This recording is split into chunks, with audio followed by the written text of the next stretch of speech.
Hi viewers, welcome to Bhaskar's area. ఈ రోజు ఉన్నటువంటి విద్య మరియు ఉద్యోగ సంబంధిత సమాచారంలోకి వెళ్తే, ఆంధ్రప్రదేశ్ రాష్ట్రంలో గతంలో యూనివర్సిటీలలో ఉన్నటువంటి అసిస్టెంట్ ప్రొఫెసర్ పోస్టుల భర్తీకి 2 సార్లు నోటిఫికేషన్ ఇవ్వడం జరిగింది. అయినప్పటికీ ఆ నోటిఫికేషన్ ప్రక్రియ పూర్తి కాలేదు. గతంలో టీడీపీ ప్రభుత్వం ఉన్నప్పుడు నోటిఫికేషన్ విడుదల చేసి పరీక్షలు కూడా నిర్వహించిన తర్వాత మరి వాటిని రద్దు చేయడం జరిగింది. ఇక మొన్న వైసీపీ ప్రభుత్వం అసిస్టెంట్ ప్రొఫెసర్ ఉద్యోగాల భర్తీకి దరఖాస్తులు అయితే ఆహ్వానించింది, కానీ మరి ఆ కార్యక్రమం ముందుకు సాగలేదు. మరి ఇప్పుడు కొత్తగా కొలువు తీరినటువంటి కూటమి ప్రభుత్వం ఈ ఏడాదిలోనే అసిస్టెంట్ ప్రొఫెసర్ ఉద్యోగాలు భర్తీ చేయడానికి చర్యలు తీసుకుంటాం అంటూ మరి ఆంధ్రప్రదేశ్ విద్యాశాఖ మంత్రి నారా లోకేష్ తెలియజేశారు. అలాగే మెగా డిఎస్సి నోటిఫికేషన్ ను కూడా ఎటువంటి న్యాయ వివాదాలు లేకుండా విడుదల చేయడానికి ప్రయత్నిస్తున్నామని, గతంలో వచ్చినటువంటి న్యాయ వివాదాలను పరిశీలించి మరి కొత్త నోటిఫికేషన్ ఈ మార్చి నెలలోనే విడుదల చేస్తామంటూ తెలియజేశారు. మరి వీటన్నిటికి సంబంధించిన పూర్తి సమాచారాన్ని మనం ఇక్కడ చూస్తూ ఉన్నాం. ఈ ఏడాదిలోనే విశ్వవిద్యాలయాల్లో పోస్టుల భర్తీ, పరిశోధన, సృజన, ఆవిష్కరణలు పెంచే ప్రయత్నం. మండలిలో మంత్రి లోకేష్ వెల్లడి. విశ్వవిద్యాలయాలు అనగా యూనివర్సిటీలలో ఖాళీగా ఉన్న 3282 పోస్టులను ఈ ఏడాదిలోనే భర్తీ చేస్తామని మంత్రి లోకేష్ వెల్లడించారు. 1 మెన్ కమిషన్ నివేదిక అంటే ఎస్సీ వర్గీకరణకు సంబంధించిన నివేదిక వచ్చిన వెంటనే ఈ ప్రక్రియ ప్రారంభిస్తామని అన్నారు. సాంకేతిక విశ్వవిద్యాలయాల్లో ఖాళీల భర్తీకి సంబంధించి సభ్యులు అడిగిన ప్రశ్నకు సమాధానంగా విశ్వవిద్యాలయాల్లో 4330 శాంక్షన్ పోస్టులుంటే కేవలం 1048 పోస్టులను మాత్రమే భర్తీ చేశారు. ప్రభుత్వ విశ్వవిద్యాలయాలను బలోపేతం చేసేందుకు బడ్జెట్ లో 2000 కోట్లు కేటాయించాం. మౌలిక వసతులు, పరిశోధనల కోసం ఆ నిధులను ఖర్చు పెడతాం.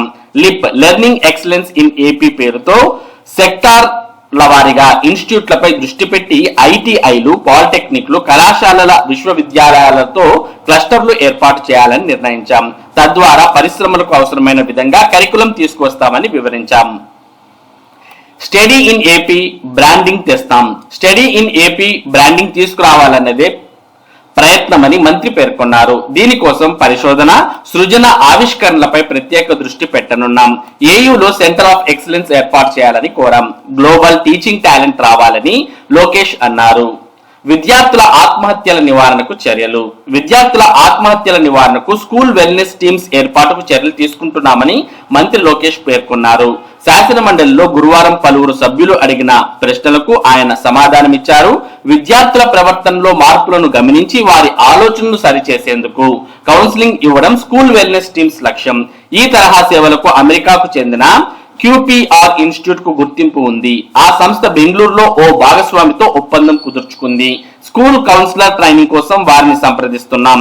ఇంటర్మీడియట్ విద్యార్థుల కోసం టెలి కౌన్సిలింగ్ సేవలు అందుబాటులోకి తెస్తాం. పిల్లల్లో ఒత్తిడి, ఆందోళన తగ్గించేందుకు కౌన్సిలింగ్ నిర్వహిస్తాం. ఈ రంగంలో పనిచేసే ప్రముఖ NGOలతో ఒప్పందాలు కుదుర్చుకొని పిల్లల ఆలోచనలను ముందస్తుగా గమనించి బలవన్మరణాలను నియంత్రించాలని అధికారులను ఆదేశించాం. NCC, రెడ్ క్రాస్ ను పాఠశాల విద్యలోకి తీసుకువస్తాం.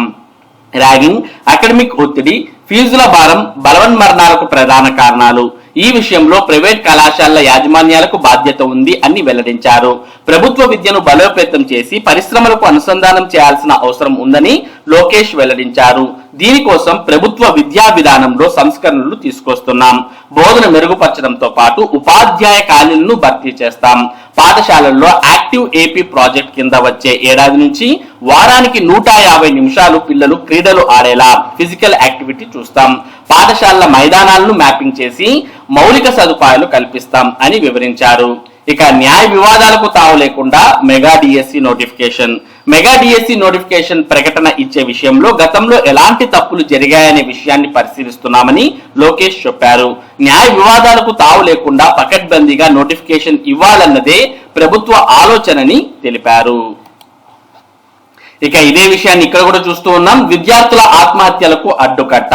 మన పిల్లలకు జరిగినట్టే ఆ ఘటనలను చూడాలి, మానవత్వంతో వివరించాలని అధికారులను కోరారు. ర్యాగింగ్, ఫీజుల ఒత్తిడి, చదువుల భయమే కారణం. తల్లిదండ్రులు, ప్రైవేట్ యాజమాన్యాలదే బాధ్యత. కౌన్సిలింగ్ కు అమెరికా సంస్థతో సంప్రదింపులు.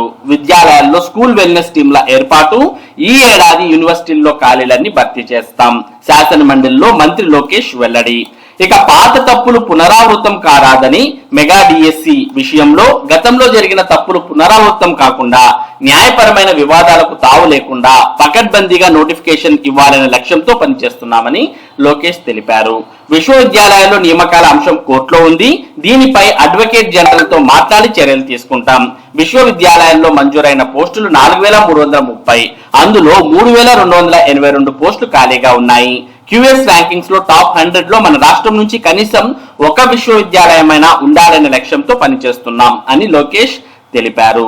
కాబట్టి త్వరలోనే మరి మెగా డిఎస్సి నోటిఫికేషన్ రాబోతోంది. అలాగే మరి కోర్టు కేసు అనేది పూర్తయిన తర్వాత విశ్వవిద్యాలయాల్లో అంటే యూనివర్సిటీల్లో అసిస్టెంట్ ప్రొఫెసర్ పోస్టుల భర్తీకి కూడా ప్రభుత్వం చర్యలు తీసుకోబోతోంది. ఇక అంగన్వాడీలకు గ్రాట్యుటీ అమలు, మహిళా దినోత్సవం రోజు ప్రకటించనున్న సీఎం. స్త్రీ శిశు సంక్షేమ శాఖ మంత్రి సంధ్యారాణి ఆంధ్రప్రదేశ్ రాష్ట్రంలో అంగన్వాడీలకు గ్రాట్యుటీ అమలు చేయనున్నట్లు స్త్రీ శిశు సంక్షేమ శాఖ మంత్రి గుమ్మడి సంధ్యారాణి వెల్లడించారు. 1.10 లక్షల మంది అంగన్వాడీలకు గ్రాట్యుటీ కోసం 20 కోట్లు కేటాయించామని తెలిపారు. అంగన్వాడీ కార్యకర్తల గౌరవ వేతనం గ్రాట్యుటీ ఎప్పటి నుంచి అమలు చేస్తారని పీడీఎఫ్ ఎమ్మెల్సీలు K S Lakshmanarao, I Venkateswararao, B Gopimurthy శాసన మండలిలో మంత్రి సంధ్యారాణిని గురువారం అడిగారు. ఈ సందర్భంగా ప్రతిపక్ష నేత బొత్స సత్యనారాయణ మాట్లాడుతూ గత ప్రభుత్వంలో అంగన్వాడీలతో జరిగిన ఒప్పందాన్ని పరిశీలించి నిర్ణయం తీసుకోవాలని కోరారు. కెఎస్ లక్ష్మణరావు మాట్లాడుతూ 2019 తర్వాత అంగన్వాడీలకు వేతనాలు పెంచలేదని, 2022లో అంగన్వాడీలకు గ్రాట్యుటీ కింద 5 లక్షలు ఇవ్వాలని సుప్రీంకోర్టు ఉత్తర్వులు ఇచ్చిందని, వీటిని పెంచి అమలు చేయాలని కోరారు. వెంకటేశ్వర్లు మాట్లాడుతూ తెలంగాణ ప్రభుత్వం కంటే 1000 రూపాయలు అదనంగా పెంచామని, గత ప్రభుత్వం హామీ ఇచ్చి అమలు చేయలేదని అన్నారు. గోపీమూర్తి అంగన్వాడీలు తక్కువ వేతనం చెల్లిస్తూ వారిని ప్రభుత్వ ఉద్యోగులుగా పరిగణిస్తున్నారని తెలిపారు. ప్రభుత్వ సంక్షేమ పథకాలను వీరికి కూడా అమలు చేయాలని కోరారు. అనంతరం మంత్రి సంధ్యారాణి మాట్లాడుతూ గ్రాట్యుటీ ఫైల్ పై ముఖ్యమంత్రి సంతకం చేశారని, మహిళా దినోత్సవం రోజు ఆయన ప్రకటన చేస్తారని చెప్పారు. మట్టి ఖర్చుల కోసం 15,000 ఇచ్చేందుకు ప్రభుత్వం సిద్ధంగా ఉందని అన్నారు. 6,837 మినీ అంగన్వాడీలను ప్రధాన కేంద్రాలుగా మార్చబోతున్నామని, వీటికి భవనాలు కూడా మంజూరు చేశామని తెలిపారు. అంగన్వాడీలకు గతంలో 2 సార్లు వేతనాలు పెంచిన ఘనత ముఖ్యమంత్రి చంద్రబాబు నాయుడుదే అని తెలిపారు. మరలా ఆయనే వేతనాలు పెంచుతారని చెప్పారు. నియామక తేదీని పరిగణంలోకి తీసుకోవాలి. పీడీఎఫ్ గ్రామ మరియు వార్డ్ సచివాలయ ఉద్యోగుల రెగ్యులరైజేషన్ ను వారి నియామక తేదీని పరిగణంలోకి తీసుకోవాలని పీడీఎఫ్ ఎమ్మెల్సీ లక్ష్మణరావు, వెంకటేశ్వరరావు కోరారు. నియామక తేదీ నుంచి రెండేళ్లలోపు రెగ్యులర్ చేస్తామని ప్రభుత్వం అమలు చేయలేదని అన్నారు.